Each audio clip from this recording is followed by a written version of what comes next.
Hello. Welcome to today's Facebook Live training. So, I don't know what is with Facebook sometimes. It's honestly irritating. I can't see people's comments on here, but I can see it on my phone.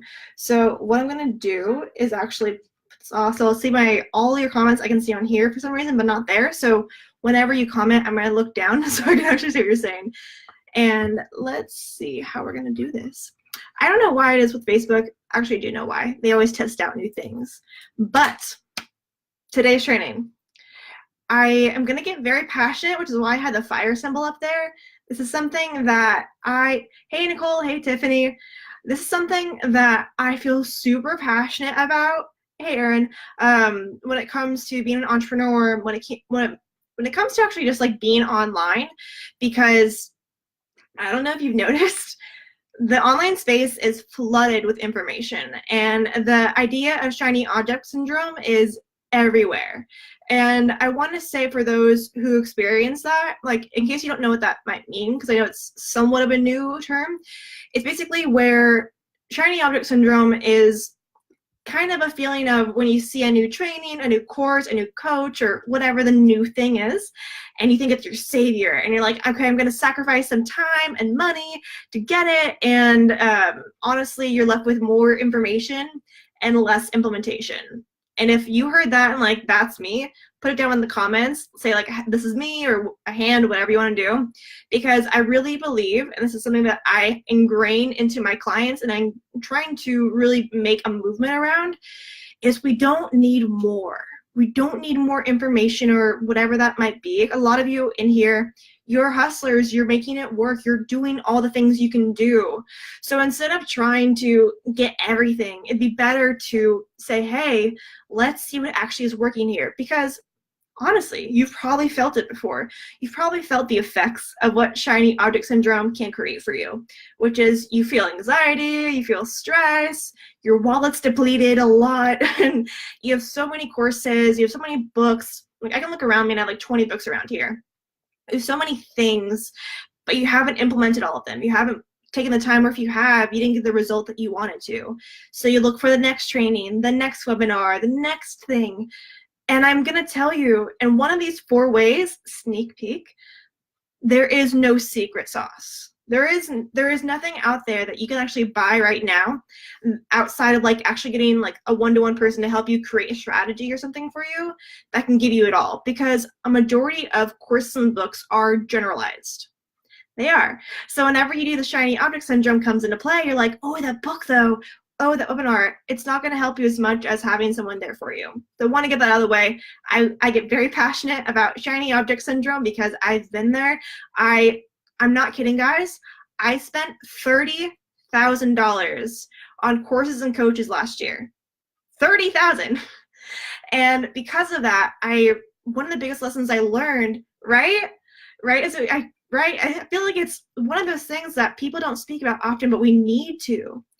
And I noticed that it's talked about here and there, like they'll make it a marketing tactic where they're like, oh yeah, you've probably invested all these courses, but now there's this course and it's the best one, or you've gone on all these webinars, but this one's the best one. I call it bullshit. I'm like, hey, right? Yeah, I spent a lot also. And that's the thing, is when you are in this online space, it's so easy to get caught up, and especially is as what are we on, New Year's, we're like in January.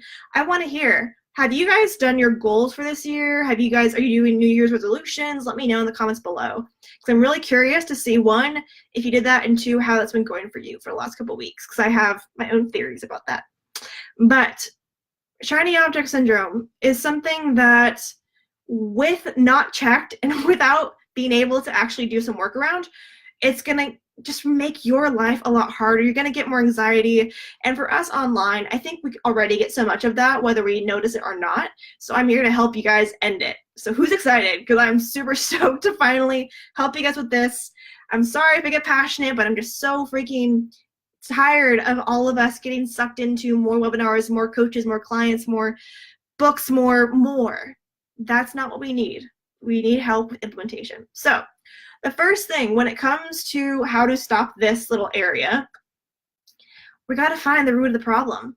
We have to figure out what is making you, like making you yourself, buy more books, buy more courses, buy more this. And I have a couple questions you guys can either journal for yourself or do that. So I'm going to go from like, the way that I like to do my type of courses, like these type of trainings, is like the mindset or journaling part and then like the heavy tips strategy stuff. So that's kind of how it flows. You need both. So I'm doing both for you guys. So the first couple questions you need to ask yourself is, why do I keep choosing and thinking that there's a next thing? What do I think is going to happen when I buy that next course? And then what has happened when I have bought courses? What has been the result? Did I get a lot of success? Did I not get a lot of success? Was I able to create massive amounts of results? Did I feel more like, oh my God, how do I implement this all? Like, that's just one of those big things. Another powers. Interesting. Oh, do you mean you have a baby on the way, Nicole? Sorry, I read that like another party of superpowers. Yeah, so when it comes to the space, I want you guys to think about, what is the root of the problem? Like, what is actually creating you to feel like you need to buy the next thing? What is in your, like, the mindset you have around that? Because that's something that's really big. Hey, April. So when it comes to this, first thing is, why do you keep choosing the next thing? What do you think is going to happen and what has happened? Because sometimes you need to actually link in your brain, you have to link what has happened before to this new thing. Because a lot of times the greener is, like, what's that phrase? Greener is always better on, like, on the other side. It's true. It still happens in courses today. And it's crazy. And that's kind of why I want to speak about this now. So that's the first one. Second is, what have I bought but not actually implemented? Like, get really real with you guys. Look at your bank statements. Look at your, if you probably, courses nowadays, like, look at your Kajabi, look at your bank statements, see what you actually bought, and write out, what were the results that you got? Did you get any? What did you learn from that? Because a lot of the times, shiny object syndrome comes from not a lot of reflection as well. We don't actually take into account to say, hey, I bought all of these things. What was my result from that? That's the biggest thing. You can find out the root of your problem, the root of why you're actually continuously buying new things. That will help it stop. It'll help it to stop going, because after I noticed, I spent 30 freaking K a year, this last year on it, that helped me see how much of that was actually useful, how much that did actually change my life, and what can I use now? And that's where the second piece comes in. The second part of how to finally stop the shiny object syndrome is looking at what you actually want. So this is why I wanted you guys to talk to me about your 2019 goals, because this is going to come into play. Oh, April says, okay, I already went through all of this and finally came back to like business. Okay, so like my business was my ability, but my audience, my peers. Yeah, so April, I'd love to hear when you went through all of this. Like I said, I don't think a lot of for a lot of you guys, it's not your ability or content. You have so much at your fingertips, but a lot of times it is implementation. So let me know what you're wanting to do right now. You said you're struggling still to figure this out. What have been some of the steps you've tried to help counteract this? Okay, so the second piece is the planning. So for 2019, I know a lot of you guys might be like, I want to hit 6 figures. I want to sell up my services. I want to get on podcasts. What is your like top 2 priorities, like your top 2 goals? For example, for me, for 2019, I keep thinking we're in 2018 for some reason, super off. But for 2019, I am taking time to really grow this community of like Facebook and my podcast, and my voice is dying. But I see for me, that's the biggest part. And then impacting more people. And by that, I mean actual numbers. So like for my podcast, I wanted to grow to 100K downloads by the end of 2019. Okay, from there, I know which steps I need to take or figure out how to get there. Same thing with my Facebook group. Right now we're at 200. I plan to be at 750 we're in January, by June. And I just take the steps to get there. And when you have actual numbers, it's a lot easier to break it down. And I know sometimes people say don't have numbers, have numbers. But I find when shiny object syndrome comes in, a lot of times it's because we don't have our actual goals set up. We don't have our actual like numbers in front of us. Because that way people say, oh, I want to grow my Instagram. Why do you want to grow your Instagram? I want to get more clients. Cool. How have you gotten clients in the past? Oh, well, Facebook groups or my Facebook in general. Okay, well, should you really be on Instagram then? Do you really need to invest that kind of money right now? Probably not. And like that's what I want you guys to start to think about for 2019. Why is my voice dying? For 2019, I want you to say, what are your 2 top goals for 2019, or even for the first 3 months? Like sometimes it's a lot easier to go for the first 3 months. There's scientific studies that show after 90 days, we see ourselves in that sense as a different person. So sometimes it's like go quarter 1, quarter 2, quarter 3. So for this first 3 months, what do you want to create? What do you want your life to be like in 3 months from now? And what do you already have in your arsenal, like in your tools, in YouTube, whatever, that you can use? Because what I'm about nowadays, honestly, is I want to help you to not have to spend so much money on all these things, on all of these courses, on all of these templates, task lists, all this kind of stuff. That's not what it's about. It's about taking a couple of your things that you have, like the 2 goals you have. Like, say, for example, you want to sell out your services. Cool. First, you need your service. Second, I don't know why I keep going out of frame. Second, you actually take a second to realize, where have a lot of my clients come from? Ask yourself that. Has it been referrals? Has it been Facebook? Has it been email? Has it been podcasting? Like, really think about that. And once you know that, ask yourself, how can you build that more?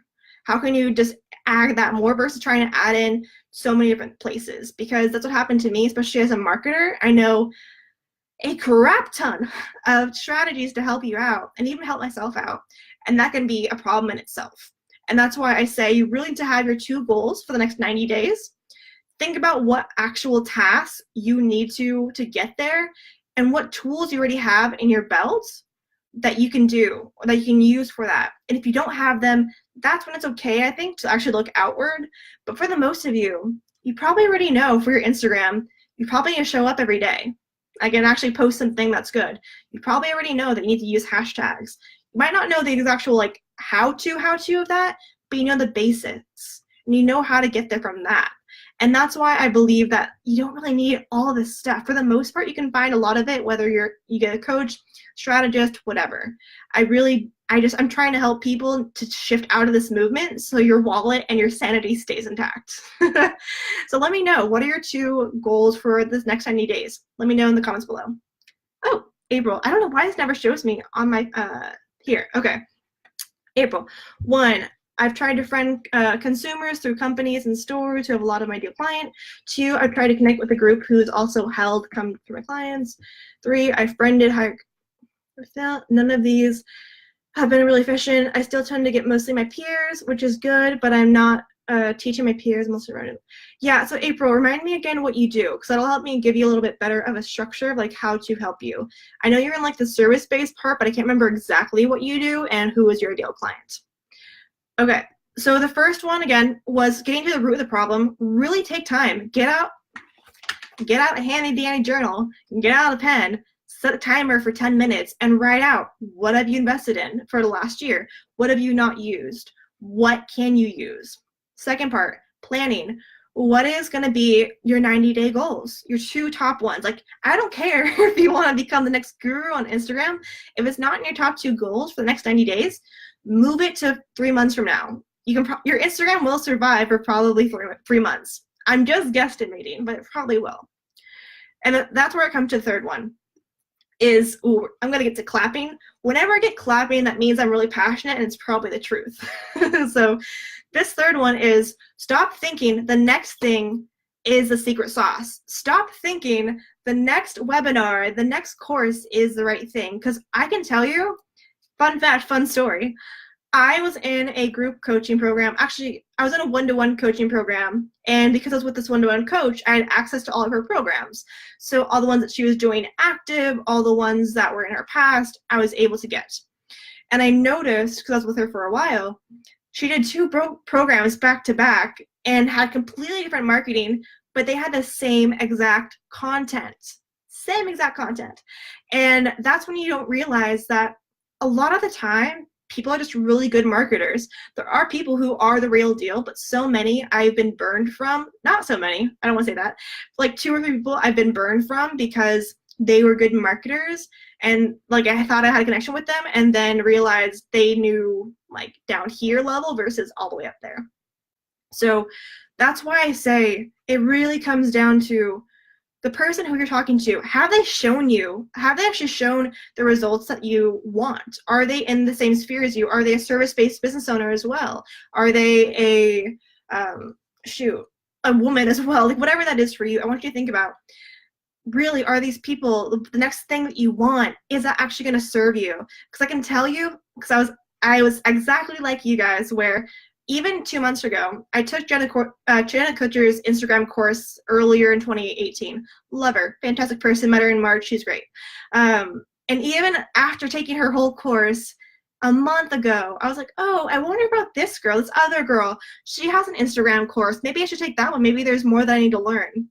I don't need to learn anymore, and neither do you, because I can almost guarantee you've probably learned stuff like that. You've probably already learned from webinars, from courses, and that kind of stuff. You don't need that kind of area. There is no extra secret sauce. The secret sauce is creating a strategy around what you already have and seeing, hey, what are the 3 or 4 things that have worked for you right now? How do you capitalize and grow that more? And then maybe add in 2 extra things, and that's it. Like, you don't need more than that, I promise. I've worked with 40K month coaches, 50K month coaches, and they don't need that. Okay, so April says, I also did find that you're right, instead of 5 things I've invested in, boiled down. Yeah, so April was saying, like, out of the 5 things she's invested in, only 1 was really beneficial, and that's kind of what I want you to show is, like, I want you guys to realize there's a reason why I ask you guys like what your goals are and what this kind of areas. I want to help you create something bigger for yourself without having to invest in 5,000 things, because I was that person. I literally think for Kajabi have like 10 different passwords for 10 different people. Okay, so Azu says, define my service, sell out a high needed program of clients, create a home study course. Cool.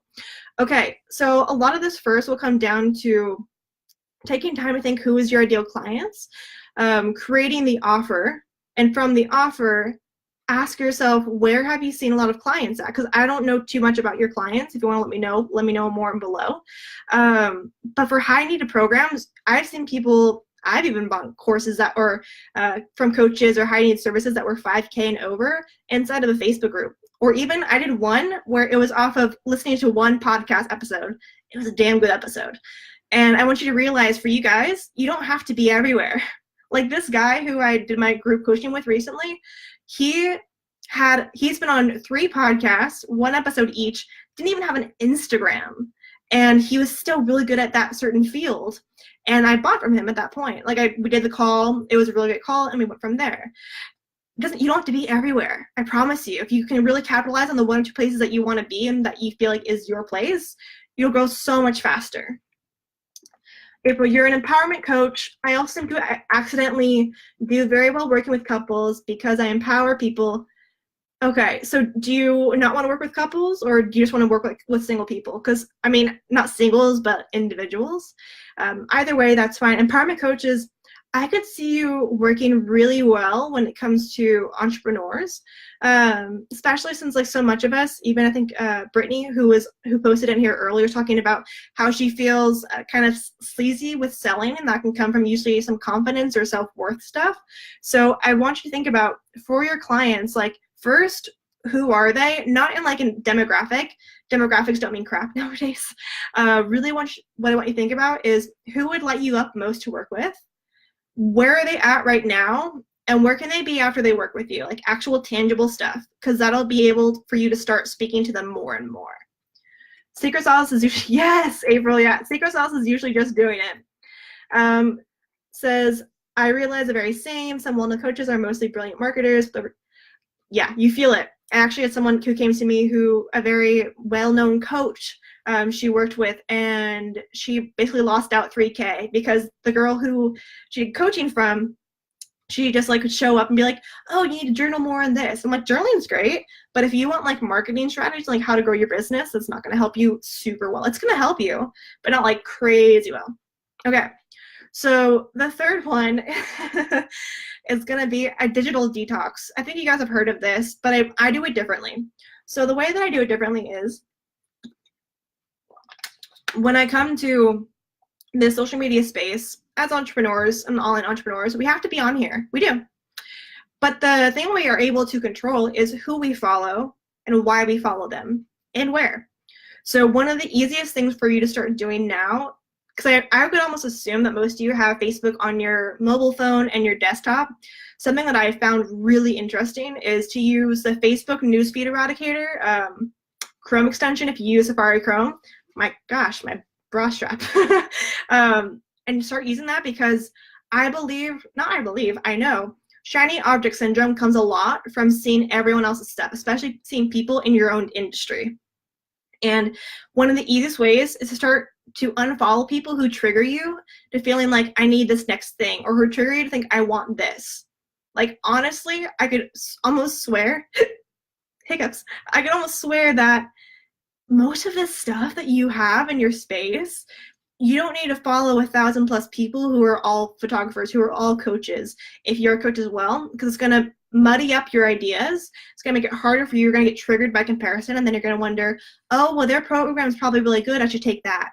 And that's not always the case. Again, some people are really, most of the time, and I say this as like a marketer, they're really good marketers, but don't have a lot behind them. And that's why I'm out here like, I need you guys to realize that some people are just good marketers, and I don't want that for you. So let's see, go down. Okay. So when it comes to this area of digital detox, I want you to think about, where are you consuming information? Like when it comes to the entrepreneur space, is it Instagram, Facebook, podcasting, books? I want you to really write that down and think about taking 20 minutes and writing down what have been some of the courses or people that you've wanted to work with recently.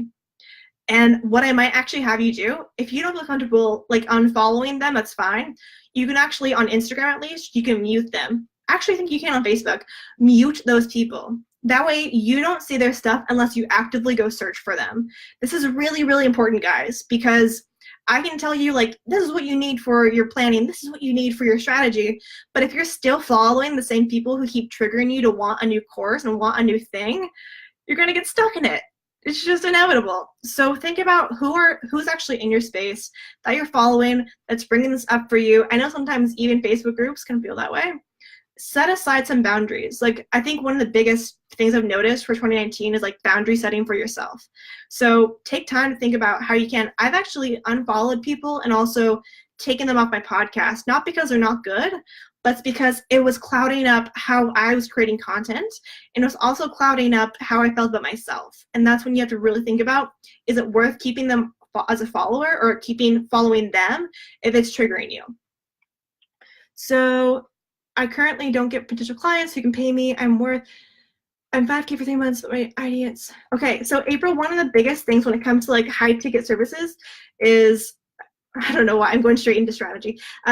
When it comes to high ticket services, you really have to think about the tangible things. Like for an empowerment coach, depending on who you're working with, like this is where marketing can be really fun, is think about what is their life going to look like tangibly after they work with you. So like if you're an empowerment coach, and they most likely, if they're an entrepreneur, really want to speak, you can say, I work with entrepreneurs so that they can become a speaker, a well sought after speaker, or even something as small as, hey, this is something that you really need to look into. April says, sorry, my clients can't pay. Yeah, so I'm gonna tag you in a training that I did recently, what's a simple like messaging hack that can start to help you shift some of that around. Because I had this problem for a lot of people, and even for myself, like people who can't pay or who are like freebie loaders. So I'll tag you in that after this. Okay, so those are the 4 that I want you guys to think about. Is like, first, journal. Second, take time to think about what are the 2 goals that you're going to create for this 3 months of 2019, not the whole year, just 3 months. Guys, you can actually connect that. Drop it down below. And then third is think about, okay, from there, really, what is actually the secret sauce? Do I have a lot of it in myself? Have I used it before? And then fourth is going to be talking even more about digital detoxing, like how to go through that. I know it sounds like, oh, I should be doing this, or maybe I've already done it. But if you've already done it, you wouldn't be on this training. Just saying. So I want you to think about these tips that I gave you and actually start to implement them. Like, I'm all about action takers. So like that's my jam, those are my people, and that's why I want to bring it to you guys. I want you guys to see the results that you want in your business. Yeah, so again, with April, yeah, I would really talk about not only how they feel, but like maybe a situation, like start to talk about situations more. Like you can walk into a Whole Foods and start to chat with the cashier who's kind of cute and maybe go on a date later. Like that'd be an empowerment thing, it'd be a certain situation. It's going to depend on your ideal client, but that's a good way to go about it. So those are the 4 ways I want to talk to you guys about when it comes to like shiny object syndrome. And if you have any questions, let me know. I'll be going in a little bit deeper. I go so deep with this kind of stuff usually, but since I really want you guys to get started on the right path, this is one of the easiest ways to be able to start going in the right direction, especially with number 2, with that planning part and thinking, what do you actually need? Because I can tell you at least half the tools that you think you need for getting to those 2 areas, you don't. Straight up. Okay, and let me see. Azu says, yes, I offer free sessions and book out. Then when it's paid services, it's the opposite. It's because honestly, free sessions people go for because they're free. Like a lot of people want free stuff, and I understand since you're probably somewhat newer in the space, you need to have free stuff. But I try to cap it. Like if how many services